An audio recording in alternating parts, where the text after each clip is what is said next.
Hi ಎಲ್ಲರೂ ಹೇಗಿದ್ದೀರಾ? Welcome back to Saviyani vlog. ಇವತ್ತು 11 ಗಂಟೆಗೆ ವ್ಲಾಗ್ನ ಸ್ಟಾರ್ಟ್ ಮಾಡ್ಕೊಳ್ತಾ ಇದ್ದೀನಿ. ಅಡುಗೆ ಬೇಗ ಮಾಡಿಬಿಡಮ್ಮ, ಇವತ್ತು ಬೇಗ ಬರ್ತೀನಿ ಅಂತ ಹೇಳಿದರು ಅಚ್ಚು, ಹಂಗಾಗಿ ಮಾಡ್ತಾ ಇದ್ದೀನಿ. ಯಾಕಂದರೆ ಅವ್ರಿಗೆ ಸ್ವಲ್ಪ ಟೈಮ್ ಮನೇಲಿ ಇರ್ತಾರೆ. ಆ ಟೈಮಲ್ಲಿ ನಾನು ಗ್ರೋಸರೀಸ್ ಏನಾದರೂ ಇದ್ದರೆ ಖಾಲಿ ಆದರೆ ತೊಗೊಂಬರ್ಬೇಕು. ಹಾಗಾಗಿ ಅಡುಗೆ ಮಾಡ್ಕೊಂಬಿಡೋಣ ಅಂತೇಳಿ ಅಡುಗೆ ಮಾಡ್ಕೊಳ್ತಾ ಇದ್ದೀನಿ.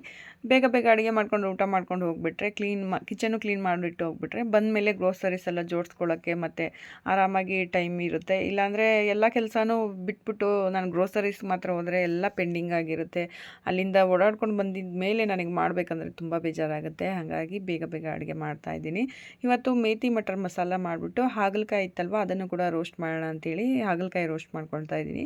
ಹಿಟ್ಟನ್ನ ಕಲಸಿ ಎತ್ತಿಟ್ಕೊಂಡ್ಬಿಡ್ತೀನಿ ಮೊದಲನೇದಾಗಿ. ಯಾಕಂದರೆ ಅದು ಚೆನ್ನಾಗಿ ನಾನು ಪಲ್ಯಗಳೆಲ್ಲ ಮಾಡ್ಕೊಳ್ಳೋ ಅಷ್ಟೊತ್ತಿಗೆ ಚೆನ್ನಾಗಿ ನೆಂದಿರುತ್ತೆ, ಚಪಾತಿ ಕೂಡ ಸಾಫ್ಟಾಗಿ ಬರುತ್ತೆ. ಹಾಗಾಗಿ ಇದಕ್ಕೆ ಸ್ವಲ್ಪ ಅಜ್ವೈನ್ ಹಾಕ್ಕೊಂಡು ಕಲಿಸ್ಕೊಳ್ತಾ ಇದ್ದೀನಿ. ಫ್ಲೇವರು ಚೆನ್ನಾಗಿ ಬರುತ್ತೆ ಮತ್ತು ಡೈಜೆಷನ್ಗೂ ಕೂಡ ತುಂಬ ಒಳ್ಳೆಯದು. ಮಕ್ಕಳು ಕೂಡ ತಿಂತಾರಲ್ವ, ಹಾಗಾಗಿ ಬಟಾಣಿನೂ ಕೂಡ ಬೇಯಿಸೋಕೆ ಇಟ್ಬಿಟ್ಟು ಮೇಥಿ ಕೂಡ ಕಟ್ ಮಾಡ್ಕೊಳ್ತಾ ಇದ್ದೀನಿ. ಸಣ್ಣದಾಗಿ ಮೇಥಿನ ಕಟ್ ಮಾಡಿ ಇಟ್ಕೊಬೇಕು. ಇದು ಸಣ್ಣದಾಗಿದ್ರೇ ತುಂಬಾ ಚೆನ್ನಾಗಿರುತ್ತೆ. ಅದು ಮಸಾಲೆ ಎಲ್ಲ ಚೆನ್ನಾಗಿ ಹಿಡಿಯುತ್ತೆ. ಹಾಗಾಗಿ ಮೊದಲನೇದಾಗಿ ನಾನು ಅದನ್ನು ಉಪ್ಪಲ್ಲಿ ನೆನೆಸಿಟ್ಕೊಂಡಿದ್ದೆ. ಉಪ್ಪಲ್ಲಿ ನೆನೆಸಿಟ್ಕೊಳ್ಳೋದ್ರಿಂದ ಕಹಿ ಬರಲ್ಲ ಮೇಥಿ. ಆಮೇಲೆ ಕಟ್ ಮಾಡಿದ್ರೂ ಅಷ್ಟೊಂದು ಕಹಿ ಅಂತ ಅನ್ಸಲ್ಲ. ಹಾಗಾಗಿ ನಾನು ಉಪ್ಪಲ್ಲಿ ನೆನೆಸಿಟ್ಕೊಂಡು ಅದಾದಮೇಲೆ ಕಟ್ ಮಾಡ್ಕೊಳ್ತಾ ಇರೋದು. ಹಾಗಲಕಾಯಿನೂ ಕೂಡ ಕಟ್ ಮಾಡಿ ಈ ಥರ ತವಾದ ಮೇಲೆ ಚೆನ್ನಾಗಿ ರೋಸ್ಟ್ ಮಾಡ್ಕೋಬೇಕು. ಲೋ ಫ್ಲೇಮಲ್ಲಿ ಸ್ಟಾರ್ಟಿಂಗಲ್ಲಿ ಇಟ್ಟಾಗ ಸ್ವಲ್ಪ ಹೈ ಫ್ಲೇಮಲ್ಲಿ ಇಡಬೇಕು. ಅದಾದಮೇಲೆ ಅದನ್ನು ಲೋ ಫ್ಲೇಮಲ್ಲೇ ಸುಟ್ಕೊಬೇಕು. ಈ ಥರ ತವಾದ ಮೇಲೆ ಅದು ಚೆನ್ನಾಗಿ ಕ್ರಿಸ್ಪಿ ಥರ ಆಗಿಬಿಡುತ್ತೆ, ಚಿಪ್ಸ್ ಥರ ಆಗಿಬಿಡುತ್ತೆ. ತುಂಬ ರುಚಿ ಕೂಡ ಇರುತ್ತೆ. ಮಧ್ಯೆ ಎಣ್ಣೆನೂ ಕೂಡ ಹಾಕ್ಕೊಂಡು ಚೆನ್ನಾಗಿ ರೋಸ್ಟ್ ಮಾಡ್ಕೋಬೇಕು. ಬಟಾಣಿ ಕೂಡ ಚೆನ್ನಾಗಿ ಬೆಂದಿದೆ ಅಲ್ವಾ, ಅದನ್ನು ಕೂಡ ಇವಾಗ ಮೇಥಿ ಮಟರ್ ಮಸಾಲ ಮಾಡಿಬಿಡೋಣ ಅಂತೇಳಿ ಒಂದು ಕಡೆ ಅದನ್ನು ರೋಸ್ಟ್ ಮಾಡ್ಕೊಳ್ತಾ ಇದ್ದೀನಿ, ಒಂದು ಕಡೆ ಮೇಥಿ ಮಟರ್ ಮಸಾಲನೂ ಮಾಡ್ಕೊಳ್ತಾ ಇದ್ದೀನಿ. ಹೀಗೆ ನಾನು ಬ್ಯಾಲೆನ್ಸ್ಡಾಗಿ ಮಾಡ್ಕೊಳ್ತೀನಿ, ಆವಾಗ ಬೇಗ ಅಡುಗೆ ಆಗಿಬಿಡುತ್ತೆ. ಹಾಗಾಗಿ ಒಂದು ಬಾಣಲಿಗೆ ಸ್ವಲ್ಪ ಆಯಿಲು ಮತ್ತು ಬಟರ್ ಹಾಕ್ಬಿಟ್ಟು ಸ್ಪೈಸಸ್ ಎಲ್ಲ ಹಾಕ್ಕೊಳ್ತಾ ಇದ್ದೀನಿ. ಜೀರಿಗೆ, ಸೋಂಪು, 2 ಪಲಾವ್ ಎಲೆ, ಸ್ವಲ್ಪ ಕಸ್ತೂರಿ ಮೇಥಿ ಹಾಕ್ಕೊಂಡಿದ್ದೀನಿ. ಈರುಳ್ಳಿನ ಸಣ್ಣದಾಗಿ ಚಾಪ್ ಮಾಡಿಕೊಂಡು ಹಾಕ್ಕೊಳ್ತಾ ಇದ್ದೀನಿ. ಉಪ್ಪನ್ನ ಹಾಕ್ಕೊಂಡು ಚೆನ್ನಾಗಿ ಫ್ರೈ ಮಾಡ್ಕೋಬೇಕು. ಉಪ್ಪನ್ನ ನಾನು ಈರುಳ್ಳಿಗೆ ಜೊತೆಲೇ ಹಾಕ್ಕೊಂಡ್ಬಿಡ್ತೀನಿ ಯಾವಾಗಲೂ ಅಡುಗೆ ಮಾಡೋವಾಗ, ಯಾಕಂದರೆ ಈರುಳ್ಳಿ ಬೇಗ ಬೆಂದ್ಬಿಡುತ್ತೆ. ಹಾಗಾಗಿ ಕಟ್ ಮಾಡಿ ಇಟ್ಕೊಂಡಿದ್ಮಲ್ಲ ಮೆಂತ್ಯ ಸೊಪ್ಪು, ಅದನ್ನು ಕೂಡ ಹಾಕ್ಕೊಂಡು ಇವಾಗ ಫ್ರೈ ಮಾಡ್ಕೊಳ್ತಾ ಇದ್ದೀನಿ. ಇದನ್ನು ಎಣ್ಣೆಲೇ ಫ್ರೈ ಮಾಡ್ಕೋಬೇಕು, ಆವಾಗ ಚೆನ್ನಾಗಿ ಫ್ಲೇವರು ಬರುತ್ತೆ ಮತ್ತು ಅದು ಹಸಿ ವಾಸನೆ ಅಂತ ಅನಿಸಲ್ಲ. ಹಾಗಾಗಿ ಇದನ್ನು ಕೂಡ ಮುಚ್ಚಿಬಿಟ್ಟು ಒಂದು 10 ನಿಮಿಷ ಲೋ ಫ್ಲೇಮಲ್ಲೇ ಬಿಟ್ಬಿಟ್ಟು ಇದಕ್ಕೊಂದು ಮಸಾಲೆ ರೆಡಿ ಮಾಡ್ಕೊಳ್ತಾ ಇದ್ದೀನಿ.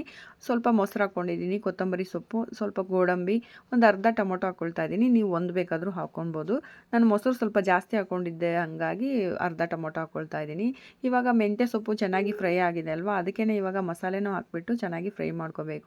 ಗರಂ ಮಸಾಲ, ಖಾರದ ಪುಡಿ, ಧನಿಯಾ ಪುಡಿ, ಜೀರಿಗೆ ಪುಡಿ, ಅರಿಶಿನ ಪುಡಿ ಹಾಕ್ಕೊಂಡು ಮತ್ತೆ ಒಂದು ಸತಿ ಫ್ರೈ ಮಾಡ್ಕೊಳ್ತಾ ಇದ್ದೀನಿ. ಬೇಯಿಸಿ ಇಟ್ಕೊಂಡಿದ್ವಲ್ಲ ಬಟಾಣಿ, ಅದನ್ನು ಕೂಡ ಹಾಕ್ಕೊಂಡು ಮತ್ತೆ ಒಂದು ಸತಿ ಮಿಕ್ಸ್ ಮಾಡಿಬಿಟ್ಟು ರುಬ್ಬಿಟ್ಕೊಂಡಿರೋ ಮಸಾಲೆನೂ ಹಾಕಿ ಒಂದು ಸತಿ ಮಿಕ್ಸ್ ಮಾಡ್ಕೊಬೇಕು. ನೀರು ಎಷ್ಟು ಬೇಕೋ ಅಷ್ಟು ಹಾಕ್ಕೊಂಡು ಮತ್ತೆ ಮುಚ್ಚಿಬಿಟ್ಟು ಒಂದು 10 ನಿಮಿಷ ಲೋ ಫ್ಲೇಮಲ್ಲೇ ಅದನ್ನು ಬೇಯಿಸ್ಕೋಬೇಕು. ಆವಾಗ ಇದು ಪರ್ಫೆಕ್ಟಾಗಿ ರೆಡಿ ಆಗುತ್ತೆ ಮತ್ತು ಸೊಪ್ಪು ಮತ್ತು ಬಟಾಣಿ ಕೂಡ ಚೆನ್ನಾಗಿ ಹೊಂದ್ಕೊಳ್ಳುತ್ತೆ ಅಂತಲೇ ಹೇಳ್ಬೋದು. ಈ ಕಡೆ ನಾನು ಹಾಗಲಕಾಯಿ ಕೂಡ ರೋಸ್ಟ್ ಮಾಡೋಕ್ಕೆ ಇಟ್ಕೊಂಡಿದ್ವಲ್ಲ, ಅದು ಕೂಡ ರೆಡಿಯಾಗಿದೆ. ಇವಾಗ ಇದಕ್ಕೆ ಲಾಸ್ಟಲ್ಲಿ ಸ್ಪೈಸಸ್ಗಳನ್ನ ಆ್ಯಡ್ ಮಾಡ್ಕೋಬೇಕು, ಇಲ್ಲಾಂದರೆ ಮೊದಲೇ ಹಾಕ್ಕೊಂಡ್ರೆ ಸೀದೋಗ್ಬಿಡುತ್ತೆ. ಇದಕ್ಕೆ ಜೀರಿಗೆ ಪುಡಿ, ಖಾರದ ಪುಡಿ, ಅರಿಶಿನ ಪುಡಿ, ಸ್ವಲ್ಪ ಪೆಪ್ಪರ್ ಹಾಕ್ಕೊಂಡು ರೋಸ್ಟ್ ಮಾಡ್ಕೋಬೇಕು. ಇದಕ್ಕೆ ಉಪ್ಪು ಹಾಕೋಬಾರ್ದು. ಬ್ಲ್ಯಾಕ್ ಸಾಲ್ಟ್ ಇದ್ದರೆ ಹಾಕ್ಕೊಳ್ಳಿ, ತುಂಬಾ ರುಚಿಯಾಗಿರುತ್ತೆ. ಕಹಿ ಅಂತ ಅನಿಸಲ್ಲ, ಅದು ಕಸರೆ ಸ್ಮೆಲ್ ಅಂತಲೂ ಕೂಡ ಅನಿಸಲ್ಲ. ಅದು ಒಂದು ಒಳ್ಳೆ ಫ್ಲೇವರ್ ಕೊಡುತ್ತೆ ಅಂತಲೇ ಹೇಳ್ಬೋದು.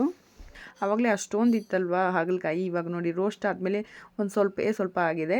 ಒಂದು 2-3 ಜನ ತಿನ್ಬೋದು, ಅಷ್ಟೇ ಆಗಿರೋದು ಅದು. ಮತ್ತು ರುಚಿ ಕೂಡ ಚೆನ್ನಾಗಿರುತ್ತೆ. ನೀವು ಕೂಡ ಇದನ್ನು ಒಂದು ಸತಿ ಟ್ರೈ ಮಾಡ್ಬೋದು ಆರಾಮಾಗಿ.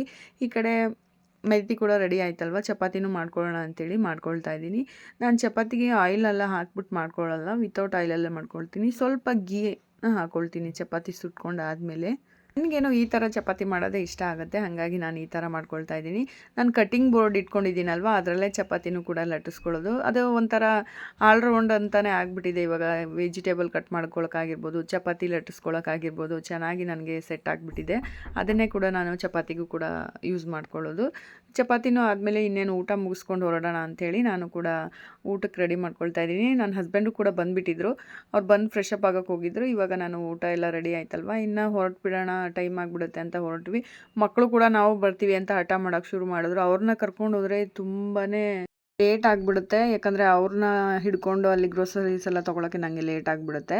ಮತ್ತು ಕನ್ಫ್ಯೂಷನ್ ಆಗುತ್ತೆ ನನಗೆ. ಅವರಿದ್ದರೆ ಲಯನ್ನ ಎಲ್ಲಿದ್ದಾಳೆ, ಏನು ಮಾಡ್ತಿದ್ದಾಳೆ ಅಂತ ವಾಚ್ ಮಾಡೋದೇ ಆಗಿಬಿಡುತ್ತೆ. ಹಾಗಾಗಿ ನಾನು ಬೇಡ ಅಂತ ಹೇಳಿದೆ. ಆದರೆ ನನ್ನ ಹಸ್ಬೆಂಡು ಬೇಡ ಇರಲಿ, ಕರ್ಕೊ, ಪರವಾಗಿಲ್ಲ. ವೀಕ್ ಡೇಸ್ ಆಗಿರೋದ್ರಿಂದ ರಶ್ ಏನು ಅಷ್ಟೊಂದು ಇರೋದಿಲ್ಲ. ಹೋಗಿ ಬಂದುಬಿಡ್ಬೋದು ಅಂಥೇಳಿ ಅವ್ರನ್ನ ಕರ್ಕೊಂಡು ಆದರೆ ಹೋದ್ಮೇಲೆ ಗೊತ್ತಾಯ್ತು ನನ್ನ ಹಸ್ಬೆಂಡ್ಗೆ, ನಿಮ್ಮಮ್ಮ ಯಾಕೆ ಲಯ ಬೇಡ ಅಂತ ಹೇಳ್ತಾರೆ ಅಂತ ಹೇಳ್ಬಿಟ್ಟು ಅಲ್ಲಿ ನಗ್ತಾಯಿದ್ರು. ಇನ್ನೊಂದ್ಸತಿ ನಿನ್ನ ಕರ್ಕೊಂಬರಲ್ಲ ಅಂತೇಳಿ ಅಷ್ಟು ತೀಟೆ ಮಾಡ್ತಾಯಿದ್ಲು. ನಾನು ಗ್ರೋಸರೀಸೂ ಕೂಡ ಕೆಲವೊಂದು ಮರ್ತೋಗ್ಬಿಟ್ಟೆ. ನಾನು ಅಲ್ಲಿ ಬಂದಮೇಲೆ ಅಂದ್ಕೊಳ್ತಾ ಇದ್ದೆ ಅದು ತೊಗೊಂಡಿಲ್ಲ ಇದು ತೊಗೊಂಡಿಲ್ಲ ಅಂತ. ಯಾಕಂದರೆ ಲಯದೇ ನನಗೆ ತುಂಬ ಕನ್ಫ್ಯೂಷನ್ ಮಾಡಿಬಿಡ್ತಾಳೆ. ಹಾಗಾಗಿ ಗ್ರೋಸರೀಸ್ ಕೆಲವೊಂದು ಕನ್ಫ್ಯೂಷನ್ ಮಾಡಿಕೊಂಡೆ. ಬಟ್ ಎಲ್ಲನೂ ತೊಗೊಂಡಿದ್ದೀನಿ, 1-2 ಐಟಮ್ನ ಮರ್ತೋಗಿದ್ದೀನಿ. ಅದು ಲಯದಿಂದ. ಅವಳು ಕೂಡ ಏನೇನೋ ತಂದು ಹಾಕ್ತಾನೆ ಇರ್ತಾಳೆ ಆ ಟ್ರಾಲಿ ಬ್ಯಾಗಲ್ಲಿ. ಅವಳಿಗೆ ಜೇಮ್ಸು, ಚಾಕ್ಲೇಟ್ಸು, ಬಿಸ್ಕೆಟ್ಸು, ಆದರೆ ಅದು ಯಾವುದೂ ತೊಗೊಂಡಿಲ್ಲ. ನಾವು ಲಾಸ್ಟಲ್ಲಿ ಎಲ್ಲನೂ ಇಟ್ಬಿಟ್ಟಿದ್ದೀವಿ. ಮನೆಗೆ ಬಂದಮೇಲೆ ಕೇಳ್ತಾಯಿದ್ಲು, ನಾನು ಅದು ತೊಗೊಂಡಿದ್ದೆ ಅಲ್ವಾ, ಇದು ತೊಗೊಂಡಿದ್ದೆ ಅಲ್ವಾ, ಅದೆಲ್ಲಿ ಇದೆಲ್ಲಿ ಅಂತ. ಅಲ್ಲಿ ಅವಳು ಇನ್ನೇನು ಕಿತ್ಕೊಳ್ಳೋಕ್ಕಾಗಲ್ಲ ಅವಳ ಕೈಯಿಂದನೂ. ಮತ್ತೆ ಹಠ ಮಾಡೋಕ್ಕೆ ಶುರು ಮಾಡ್ತಾಳೆ, ಅಲ್ಲೇ ಬಿದ್ದು ಅಳಕ್ಕೆ ಶುರು ಮಾಡಿಬಿಡ್ತಾಳೆ ಅಂತ ಹೇಳ್ಬಿಟ್ಟು ತೊಗೊಳ್ತಾ ಇದ್ದೀವಿ ಅಂತ ಹೇಳ್ಬಿಟ್ಟು ಎಲ್ಲನೂ ಸ್ಟೋರ್ ಮಾಡ್ಕೊಳ್ತಾ ಇದ್ವಿ. ಆದರೆ ಅವಳಿಗೆ ಗೊತ್ತಿಲ್ದಂಗೆ ನನ್ನ ಹಸ್ಬೆಂಡು ಎತ್ತಿ ಇಡ್ತಾಯಿದ್ರು. ತುಂಬಾ ತೀಟೆ. ಈ ಗ್ರೋಸರೀಸಲ್ಲಿ ಈ ಥರ ಐಟಮ್ಗಳು, ತಿನ್ನೋ ಐಟಮ್ಮು, ಬಿಸ್ಕೆಟ್ಸ್ಗಳನ್ನೆಲ್ಲ ಎತ್ತಿಟ್ಕೊಳ್ತಾ ಇದ್ಲು. ಆದರೆ ಮೇಲ್ಗಡೆ ಜಾಮಿಟ್ರಿ ಬಾಕ್ಸ್ ತೊಗೋಬೇಕು ಅಂತ ಹೇಳಿದ್ಲು ಹನಿ. ಅಲ್ಲಿ ಹೋಗೋಣ ಅಂತ ಹೋದರೆ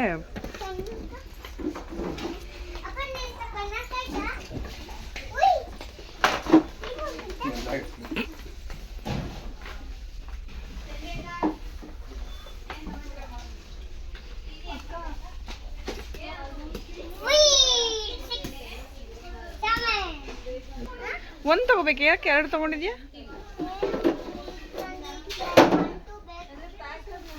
ನೋಡಿದ್ರಲ್ವ ಲಯ ಎಷ್ಟು ಕ್ಯೂರಿಯಾಸಿಟಿ ಆಗಿಬಿಟ್ಟಿದ್ಲು ಅಂದರೆ ಆ ಆಟ ಸಾಮಾನು ನೋಡಿಬಿಟ್ಟು ಅದು ಬೇಕು ಇದು ಬೇಕು ಅಂಥೇಳಿ ಎಲ್ಲ ಕೈಯಲ್ಲಿ ಹಿಡ್ಕೊಳಕ್ಕಾಗದೇ ಇದ್ರೂ ಎತ್ತಿ ತುಂಬಿಸ್ಕೊಳ್ತಾ ಇದ್ಲು.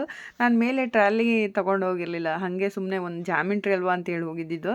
ಇವಳು ಹಿಡ್ಕೊಳಕ್ಕಾಗದಿರೋಷ್ಟು ಎತ್ಕೊಂಡು ಬರ್ತಾ ಇದ್ಲು. ಆದ್ರೂ ಕೆಲವೊಂದು ಅವಳಿಗೆ ಗೊತ್ತಿಲ್ಲದೇ ಯಾಮರ್ಸಿ ಎತ್ತಿಟ್ವಿ. ಮನೇಲಿ ಒಂದೊಂದಾಗಲೇ ಸೆಟ್ ಇತ್ತಲ್ವ, ಹಾಗಾಗಿ ಇನ್ನೊಂದು ರಿಪೀಟೆಡ್ ತೊಗೊಳೋದು ಬೇಡ ಅಂತೇಳಿ ಬಿಟ್ಬಿಟ್ಟು ಬಂದ್ವಿ. ಅಚ್ಚುಗೂ ಕೂಡ ಟೈಮ್ ಆಗೋಗ್ಬಿಟ್ಟಿತ್ತು. ಇನ್ನು 4:15 ಡಿಮಾರ್ಟಲ್ಲೇ ಆಗಿತ್ತು. ಇನ್ನು ಮನೆಗೆ ಹೋಗೋಷ್ಟೊತ್ತಿಗೆ ನಂಗೆ ಟೈಮ್ ಆಗಿಬಿಡುತ್ತೆ ಅಂಥೇಳಿ ಮನೆ ಕಡೆ ಹೊರಟ್ವಿ. ಇವಾಗ ಟೈಮ್ ಬಂದು 5:15 ಆಗಿಬಿಟ್ಟಿದೆ. ಇವ್ರ ಡ್ಯಾಡಿ ಕೂಡ ಕೆಲ್ಸಕ್ಕೆ ಹೋದ್ರು. ಇನ್ನು ಗ್ರೋಸರೀಸ್ ಎಲ್ಲ ನಾನೇ ಫಿಲ್ ಮಾಡ್ಕೊಬೇಕು. ಅವ್ರು ಇದ್ದಿದ್ರೆ ಟಕ ಅಂತ ಹೆಲ್ಪ್ ಮಾಡಿಕೊಟ್ಬಿಡೋರು. ಬಟ್ ಅವ್ರು ಕೆಲ್ಸಕ್ಕೆ ಹೋಗಿದ್ದಾರಲ್ವ, ಇನ್ನು ನಾನೇ ಮಾಡ್ಕೋಬೇಕು. ಅದಕ್ಕೆ ಮುಂಚೆ ಎಷ್ಟಾಯಿತು, ಏನೇನು ತೊಗೊಂಡು ಬಂದ್ವಿ ಅಂತ ನಿಮ್ಮ ಜೊತೆ ಕೂಡ ಶೇರ್ ಮಾಡ್ಕೊಳ್ತೀನಿ. ಇದು ಲಟ್ಟಣಿಗೆ ಲಯ ಮೇಡಮ್ದಿದು. ತುಂಬಾ ಕ್ಯೂಟಾಗಿದೆ. ಆದರೆ ನನಗೆ ತುಂಬ ಕಟ ಕೊಡ್ತಾ ಇದ್ಲು. ನಾನು ಚಪಾತಿ ಲಟ್ಟಿಸ್ತಾ ಇದ್ರೆ ಲಟ್ಟಣಿಗೆ ಎತ್ಕೊಂಬಂದ್ಬಿಟ್ಟಿರೋಳು. ನಾನು ಒಂದು ಚಪಾತಿ ಲಟ್ಟಿಸಿ ಅದು ಸುಡೋಷ್ಟೊತ್ತಿಗೆ ಒಂದು ಲಟ್ಟಣಿಗೆ ಎತ್ಕೊಂಬಂದು ಇಲ್ಲೆಲ್ಲೋ ಉಜ್ತಾ ಕೂತಿರೋಳು. ನಾನು ಹುಡ್ಕೊಂಡು ಬರ್ತಾಯಿದ್ದೆ. ಅದಕ್ಕೆ ಅವಳಿಗೆ ನಿಮ್ಮಮ್ಮಂಗೆ ಕಾಟ ಕೊಡಬೇಡ ಅಂತೇಳಿ ಅವ್ರ ಡ್ಯಾಡಿ ಕೊಡಿಸಿದ್ರು. ಕ್ಯೂಟಾಗಿದೆ, ತುಂಬ ಚೆನ್ನಾಗಿದೆ. ಆದರೆ ಇದ್ರ ಕವರಲ್ಲಿ ಅದರದ್ದು ಬಿಲ್ ಇತ್ತು, ಅದಾಗಲೇ ಕವರ್ ತೆಗ್ದು ಆದರೆ ಒಂದು ರೌಂಡ್ ಆಟ ಆಡ್ಬಿಟ್ಟಿದ್ದಾಳೆ ಲಯ. ಇನ್ನು ಬಾಲ್ ತೊಗೊಂಡ್ಲು ಒಂದು. ಆಲ್ರೆಡಿ ಈ ಥರದ್ದು 2 ಬಾಲ್ ಹಾಳು ಮಾಡಿದ್ಲು, ಮತ್ತು ಇನ್ನೂ 2 ಬಾಲ್ ಅಲ್ಲಿ ಒಳಗಡೆ ಇದೆ. ಆದ್ರೂ ಇದು ಬೇಕೇ ಬೇಕು ಅಂತ ಹಠ ಮಾಡಿ ತೊಗೊಂಡಿರೋದು ಮೇಡಮ್ ಅಲ್ವಾ ಮೇಡಮ್? ಆರೆಂಜ್ ಕಲರೇ ಬೇಕು ಅಂತ ತುಂಬ ತಲೆ ಅಟ್ಟೆ. ಇವು ಎಷ್ಟು ಕಾಟ ಕೊಡ್ತಾ ಇದ್ಲು ಅಂದರೆ ಯಾಕೆ ಕರ್ಕೊಂಡು ಬಂದ್ವಿ ಅಂತ ಅನಿಸ್ತು ಅವ್ರ ಡ್ಯಾಡಿಗೆ. ನಾನು ಬೇಡ ಅಂತ ಹೇಳಿದೆ, ಆದ್ರೂ ಕರ್ಕೊಂಡು ಬಂದರು, ಬೋರ್ ಆಗುತ್ತೆ ಅವ್ರಿಗೂ ಅಂತ. ಆದರೆ ಅವಳು ಸುಮ್ಮನೆ ಇರಲ್ಲ, ಎಲ್ಲಿ ಹೋಗಿರ್ತಾಳೆ ಅನ್ನೋದೇ ಗೊತ್ತಾಗಲ್ಲ, ಅಷ್ಟು ತೀಟೆ ಅವಳು. ಹಂಗಾಗಿ ಅವಳನ್ನ ಕರ್ಕೊಂಡು ಹೋಗಲ್ಲ. ಈ ಸತಿ ಕರ್ಕೊಂಡು ಹೋಗಿ ಮತ್ತು ಈ ಬ್ಯಾಗ್ ಕೂಡ ತೊಗೊಂಡ್ಲು. ಹಠ ಮಾಡಿ ನನಗೆ ಸ್ಕೂಲ್ಗೆ ಹೋಗಿ ಬ್ಯಾಗ್ ಇಲ್ಲ ಅಂತೇಳಿ. ತುಂಬ ಚೆನ್ನಾಗಿದೆ ಅಲ್ವಾ, ಕ್ಯೂಟಾಗಿದೆ. ಮಕ್ಕಳಿಗೆ ಈ ಥರದ್ದು ಅಟ್ರಾಕ್ಟ್ ಆಗುತ್ತೆ. ಅವ್ರ ಡ್ಯಾಡಿ ಇನ್ನೊಂದು ಬೇರೆ ಥರದ್ದು ನೋಡ್ಬಿಟ್ಟು ಅದು ತೊಗೊಳ್ಳಿ ಅಂತ ಹೇಳ್ತಾ ಇದ್ರು. ಆದರೆ ಮಕ್ಕಳಿಗೆ ಅವ್ರಿಗೆ ಯಾವ್ದು ಇಷ್ಟ ಆಗುತ್ತೋ ಅದು ತೊಗೊಂಡ್ರೆ ನಮ್ಗೆ ಖುಷಿ ಆಗುತ್ತೆ ಅಂತೇಳಿ ಇದು ತೊಗೊಂಡೆ ನಾನು. ಚೆನ್ನಾಗಿದೆ. ಪ್ರೈಸ್ ಬಂದಿದ್ದು 300 ರೂಪಾಯಿ ಆಯಿತು, 299.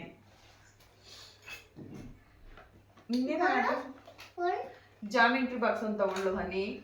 ಈ ಥರದ್ದು ಆಲ್ರೆಡಿ ತೊಗೊಂಡು ಹಾಳು ಮಾಡಿದ್ಲು ಒಂದು 2-3 ವರ್ಷದ ಹಿಂದೆನೆ ಸ್ಕೂಲ್ಗೆ ಹೋಗೋ ಟೈಮಲ್ಲಿ. ಈಗ 2 ವರ್ಷ ಸ್ಕೂಲ್ಗೆ ಹೋಗಿಲ್ಲ ಅವಳು, ಬ್ರೇಕ್ ತೊಗೊಂಡಿದ್ದಾಳೆ. ಇನ್ನು ಇವಾಗ ಮತ್ತೆ ಇದೇ ಬೇಕು ಅಂತೇಳಿ ಹಠ ಮಾಡಿ ತೊಗೊಂಡಿದ್ದಾಳೆ. ಇವು 300 ರೂಪಾಯಿ. ಬಾಲು ಹೇಳಿದ್ನಲ್ಲ ಮುಂದೆ, ನಿನ್ನ ಬಾಲ್ ತೋರಿಸ್ದೆಪ್ಪ. ಬ್ರೇಸ್ಲೆಟ್ ಚೆನ್ನಾಗಿದೆ, ಮಲ್ಟಿ ಕಲರ್ ಬ್ರೇಸ್ಲೆಟು ಚೆನ್ನಾಗಿದೆ. 60 ರೂಪಾಯಿ ಡಿಮಾರ್ಟಲ್ಲಿ. ತೋರಿಸ್ತಿನ ಬಾಕು ಅದು ಹೇಳಿದೆ.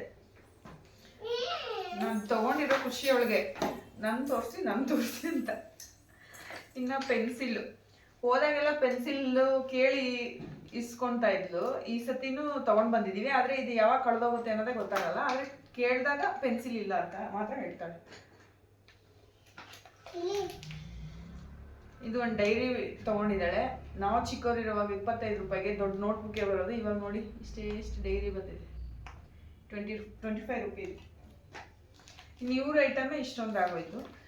ಮಾಮೂಲಿ ಡ್ರೈ ಫ್ರೂಟ್ಸ್ ಲಡ್ಡು ಮಾಡೋಣ ಅಂಥೇಳಿ ಸ್ವಲ್ಪ ಇದು ಕಡಿಮೆ ಅಂತಲೇ ಹೇಳ್ಬೋದು. ಹೊರಗಡೆ ತೊಗೊಂಡ್ರೆ ಇದಕ್ಕೆ 500-600 ಆ ಥರ ಆಗುತ್ತೆ ½ kg.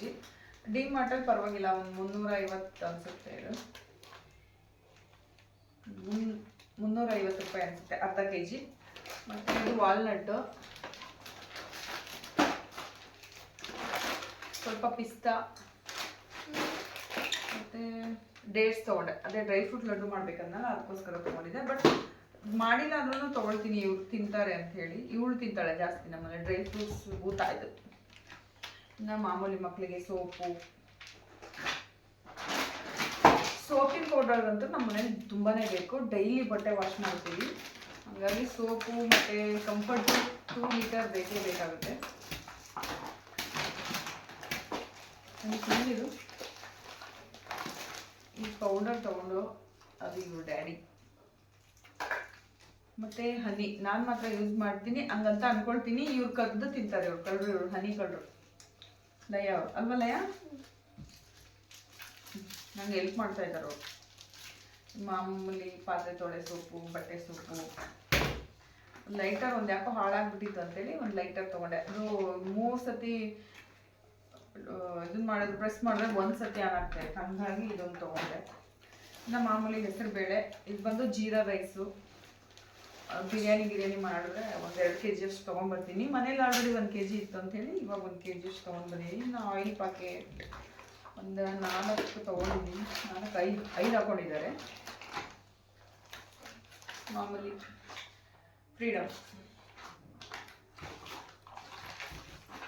ಇದು ಬಂದು ತಟ್ಟೆ ಸ್ಟ್ಯಾಂಡಿಗೆ ನಾನು ನ್ಯೂಸ್ ಪೇಪರ್ ಹಾಕಿದ್ದೆ. ಇದಾಕಿದ್ರೆ ಚೆನ್ನಾಗಿರುತ್ತೆ ಅಂಥೇಳಿ ಇದು ತೊಗೊಂಡಿದ್ದೀನಿ. ಇದು ವೈಟ್ ಶೀಟು ಮತ್ತು ರಬ್ಬರ್ ಶೀಟ್, ಇದು ಚೆನ್ನಾಗಿರುತ್ತೆ. ಇನ್ನು ಡೈಪರ್ ತೊಗೊಂಡಿದ್ದೀನಿ ಇವ್ರಿಗೆ ನೈಟ್ ಹೊತ್ತು ಡೈಪರ್ ಹಾಕ್ಲೇಬೇಕು. ನಾವು ಟ್ರೈ ಮಾಡಿದ್ವಿ ಮಧ್ಯರಾತ್ರಿ ಅವಳನ್ನ ಒಂದ್ಸತಿ ಎಬ್ಬರಿಸಿ ಒಂದು 3-4 ದಿನ, ಆದ್ರೂ ಬೆಳಗಿನ ಜಾವ ಮಾಡ್ಕೊಂಡ್ಬಿಡ್ತಾಳೆ. ಹಂಗಾಗಿ ಇನ್ನು ಡೈಪರ್ ತೊಗೊಳ್ಳೇಬೇಕಾಯ್ತು. ಬೈ 1 get 1 ಇದೆ ಡಿ ಮಾರ್ಟಲ್ಲಿ. ಇದು 500 ಸಮಥಿಂಗಿಗೇನೋ ಸಿಕ್ತು. 54 ಪೀಸಸ್ ಇದೆ, ಬಟ್ ಚೆನ್ನಾಗಿ ಬರುತ್ತೆ ಕ್ವಾಲಿಟಿ. ಸುಮಾರು 1 ವರ್ಷದಿಂದ ಅದೇ ತೊಗೊಳ್ತಾ ಇದ್ದೀನಿ ನಾನು. ಗ್ರೇಪ್ಸ್ ಪ್ಯಾಕೆಟ್, ಮಕಾನ್, ಲಯ ಮತ್ತು ಹನಿ ನಾನು ತಿಂತೀನಿ ಜಾಸ್ತಿ, ಅವರು ತಿಂತಾರೆ, ಹಂಗಾಗಿ ಇದೊಂದು ತೊಗೊಂಡಿದ್ದೀನಿ. ಸ್ವಲ್ಪ ಇತ್ತು ಅಂತೇಳಿ ಈ ಸತಿ ಚಿಕ್ಕ ಪ್ಯಾಕೆಟ್ ತೊಗೊಂಡಿದ್ದೀನಿ. ಇನ್ನು ರವೆ ಸೋರ್ತಾ ಇದೆ, ಅದು ರವೆ ತೂತಾಗಿದ್ದೇನೆ, ಹೋಲಾಗಿದೆ, ನೀಟಾಗಿ ಇಟ್ಬೇಡೋಣ. ಇನ್ನು ಓಟ್ಸ್ ಪ್ಯಾಕೆಟ್ ನಾನು ಮಾತ್ರ ಯೂಸ್ ಮಾಡೋದು. ಪುಳಿಯೋಗರೆ, MTR ಅಂದರೆ ಪುಳಿಯೋಗರೆ ಅಂದರೆ ಅವ್ರಿಗೆ ತುಂಬ ಇಷ್ಟ, ಹಂಗಾಗಿ ಇದೊಂದು ಪ್ಯಾಕೆಟ್ ಫುಡ್ ಅಂದರೆ ಇದೊಂದೇ ತೊಗೊಂಡಿರೋದು ನಾನು. ಇನ್ನು ಮಾಮೂಲಿ ಸಾಲ್ಟ್, ಗಂಧದ ಕಡ್ಡಿ, ಕಲ್ಲುಪ್ಪು, ಬೆಲ್ಲ. ಟೀ ಕುಡಿಬೇಕಂದ್ರೆ ಈ ಬೆಲ್ಲದಲ್ಲಿ ಟೀ ಮತ್ತು ಕಾಫಿ ಮಾಡ್ಕೊಂಡು ಕುಡಿತೀನಿ, ತುಂಬಾ ಚೆನ್ನಾಗಿರುತ್ತೆ. ಕಾಫಿ ಪುಡಿ ಅಂಟುತ್ತಾ ಇದ್ದೇನೆ, ಇದಕ್ಕೇನೋ ಅದು ಇದ್ರದ್ದು ಬಾಡಿ ವಾಶ್ ಹೊಸ್ಬೇಕಿದೆ ನೀಟಾಗಿ. ಮಾಲ್ಗುಡಿ ಕಾಫಿ ಚೆನ್ನಾಗಿರುತ್ತೆ ಫ್ಲೇವರ್, ನೀವು ಟ್ರೈ ಮಾಡಿ, ತುಂಬ ಚೆನ್ನಾಗಿರುತ್ತೆ. ಹಂಗಾಗಿ ನಾನು ಇದು ತೊಗೊಂಡೆ. ಯಾಕೆ ಮಗನೆ ಮಾಲ್ಗುಡಿ ಕಾಫಿ ಮಗನೆ, ಇದು ಕಾಫಿ ಪುಡಿ, ಇದು ಏನೇನು ಅಲ್ಲ. ಕಾಫಿ ಪುಡಿ ಪ್ಯಾಕೆಟ್ ತೊಗೊಂಡೆ, ಚೆನ್ನಾಗಿರುತ್ತೆ. ಹೆಡ್ಡೇಕ್, ನನಗೆ ತಲೆನೋವು ಬಂದಾಗ ಇದು ಕುಡಿದ್ರೆ ಒಂದು ರಿಫ್ರೆಶ್ ಮೂಡ್ ಕ್ರಿಯೇಟ್ ಆಗುತ್ತೆ, ಹಂಗಾಗಿ ಅದು ತೊಗೊಂಡೆ. ಚೆನ್ನಾಗಿರುತ್ತೆ, ಅದರಲ್ಲೂ ಬೆಲ್ಲದಲ್ಲಿ ಮಾಡ್ಕೊಂಡು ಕುಡಿಬೇಕು, ತುಂಬಾ ಚೆನ್ನಾಗಿರುತ್ತೆ. ಇನ್ನು ಮಾಮೂಲಿ ಬಾತ್ರೂಮ್ ಕ್ಲೀನರು, ನೆಲ ಒರೆಸೋಕ್ಕೆ ನೀಮ್ ಆಯಿಲ್. ಇದು ಲೀಕ್ ಆಗಿದೆ. ಬಾಡಿ ವಾಶ್ ಇದು ನಾನು ಮಾತ್ರ ಯೂಸ್ ಮಾಡ್ತೀನಿ. ಇವರು ಬೇಬಿ ಸೋಪು, ಅವ್ರ ಡ್ಯಾಡಿ ಬಂದು ಬೇರೆ ಯಾವುದು ಸೋಪ್ ಹಾಕ್ತಾರೆ, ಅದು ಇತ್ತು ಅಂತೇಳಿ ತಂದಿಲ್ಲ. ಇನ್ನು ಇದು ಸೈಕಲ್ ಪ್ಯೂರ್ ಅಗರಬತ್ತಿ, ಟ್ರೈ ಮಾಡೋಣ ಚೆನ್ನಾಗಿರುತ್ತೆ ಅಂತ ಹೇಳಿ ತೊಗೊಂಡಿದ್ದಾರೆ. ಇನ್ನು ಸೆನ್ಸೊಡೈನ್, ಹಲ್ಲು ನೋವು ಬರ್ತಾ ಇತ್ತು ಲಯಗಲ್ಲ ಹನಿಗೆ ಮತ್ತು ಅಚ್ಚುಗೆ, ಇವ್ರ ಡ್ಯಾಡಿಗೆ ಹಲ್ಲು ನೋವು ಬರ್ತಾ ಇತ್ತು. ಹಾಗಾಗಿ ಇದನ್ನ ಯೂಸ್ ಮಾಡಿದಾಗಿಂದ ಅವ್ರಿಗೆ ಹಲ್ಲು ನೋವು ಕಡಿಮೆ ಆಗಿದೆಯಂತೆ, ಹಾಗಾಗಿ ಇದನ್ನೇ ತಗೊಳ್ತಾ ಇದ್ದಾರೆ ಅವರಿಬ್ರು. ಸ್ವಲ್ಪ ರೇಟ್ ಜಾಸ್ತಿನೇ ಇದು, ಹಾಗಾಗಿ ನಾನು ತಗೊಳ್ಳಲ್ಲ. ನಿನ್ನ ಪೇಸ್ಟೂ ಇದೆ, ಓಕೆನಾ? ನಂದೇ ಬೇರೆ, ನಂದು ಬಿಸ್ವಾಕ್. ಇದು ಬಂದು $259. ಎಷ್ಟಿದೆ ಅಮೌಂಟು?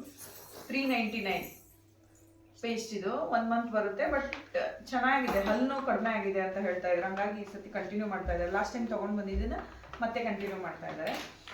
ಇನ್ನು ಇದು ಬಾಟಲ್ಸ್, ಸಾಲ್ಟು ಪೆಪ್ಪರ್ ಹಾಕೊಳ್ಳೋಕೆ ಇದು 2 ಬಾಟಲ್ ತೊಗೊಂಡೆ. ತುಂಬಾ ಚೆನ್ನಾಗಿದೆ, ನಂಗೆ ತುಂಬ ಇಷ್ಟ ಆಯ್ತು ನೋಡಿದ ತಕ್ಷಣ, ಹಂಗಾಗಿ ತೊಗೊಂಡೆ. ಒಂದಕ್ಕೆ $79. ಚೆನ್ನಾಗಿದೆ.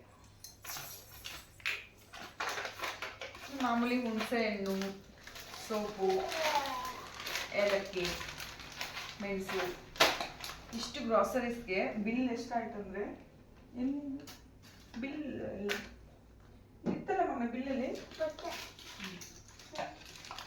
ಬಿಲ್ ಬಂದು $9,143 ಆಗಿದೆ. ಪ್ರತಿ ಸತಿನೂ ಅಂದ್ಕೊಂಡು ಹೋಗಿರ್ತೀವಿ ಬರೀ ರೇಷನ್ಗೆ 10,000 ಖರ್ಚು ಮಾಡ್ಬೇಕಾ ನಾವು ಅಂತ. ಪ್ರತಿ ಸತಿನೂ 9,000 ಮೇಲೇನೆ ಆಗುತ್ತೆ. ಈ ಸತಿನೂ ಹಂಗೆ ಆಗಿದೆ. ಸಮ್ ಟೈಮ್ ಇದು ಡ್ರೈ ಫ್ರೂಟ್ಸ್ ತೊಗೊಂಡಿರಲ್ಲ, ಆ ಟೈಮಲ್ಲಿ ಇವ್ರಿಗೆ ಡೈಲಿ ವೇರ್ಗೆ ಟೀ ಶರ್ಟ್ಸು ಆ ಥರ ತೊಗೊಂಡಿರ್ತೀವಿ. ಈ ಸತಿ ಡ್ರೈ ಫ್ರೂಟ್ಸ್ ಎಲ್ಲ ತೊಗೊಂಡಿದ್ದೀವಿ. ಮತ್ತು ಈ ಆಟ ಸಾಮಾನು ಏನು ತೊಗೊಂಡಿದ್ದಾರಲ್ಲ ಅದು ಸ್ವಲ್ಪ ಹೆಚ್ಚಿಗೆ ಆಯಿತು ಅಂತಲೇ ಅನಿಸ್ತು ನನಗೆ. ಅಂದ್ಕೊಂಡಿದ್ದು 7,000 ತೊಗೋಬೇಕಂತ, ಆದರೆ $9,000 ಮೇಲೇನೆ ಆಗಿದೆ. ಅದನ್ನೇ ಹೇಳ್ತಾ ಇದ್ದು ನನ್ನ ಹಸ್ಬೆಂಡ್.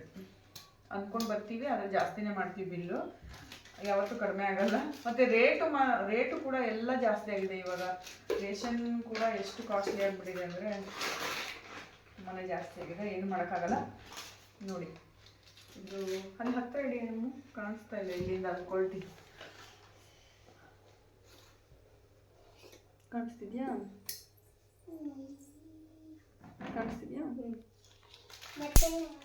9,000 ಬಿಲ್. ಇಷ್ಟೇ ಸಾಮಾನಿದೆ. ಇವಾಗ ಇದನ್ನು ನಾನೆಲ್ಲ ಜೋಡಿಸ್ಕೊಂಡು ಮತ್ತೆ ಏನಾದ್ರು ಸಿಂಪಲ್ ಆಗಿ ಅಡುಗೆ ಮಾಡ್ಕೊಳ್ಳೋಣ ಇವತ್ತು ಅಂದ್ಕೊಂಡಿದ್ದೀನಿ. ಬೇಬಿ ಕ್ರೀಮ್ ಇದೆ ನಿಂದು, ಅದಕ್ಕೆ ತಗೊಂಡಿದ್ದೆ. ಏನಂತ? ಇದು ನಿನ್ನ ಬೇಬಿ ಕ್ರೀಮ್ ಅಲ್ಲ ಅಮ್ಮು, ನಾನು ಯೂಸ್ ಮಾಡ್ತೀನಿ.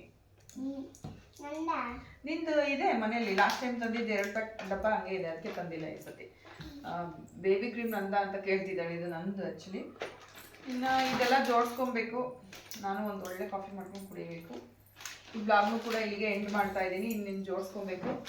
ಯಾರೆಲ್ಲ ನನ್ನ ವಿಡಿಯೋ ನೋಡ್ತಾ ಇದ್ದೀರಾ ಪ್ಲೀಸ್ ಸಬ್ಸ್ಕ್ರೈಬ್ ಮಾಡಿ. ನಾನು ಹೊಸ ಯೂಟ್ಯೂಬರ್ ಆಗಿರೋದ್ರಿಂದ ನಿಮ್ಮ ಸಪೋರ್ಟು ನನಗೆ ತುಂಬ ಅಗತ್ಯ ಅಂತಲೇ ಹೇಳೋಕ್ಕೆ ಇಷ್ಟಪಡ್ತೀನಿ. ಮತ್ತೊಂದು ವಿಡಿಯೋದಲ್ಲಿ ಸಿಗ್ತೀನಿ. Thank you so much for watching my video.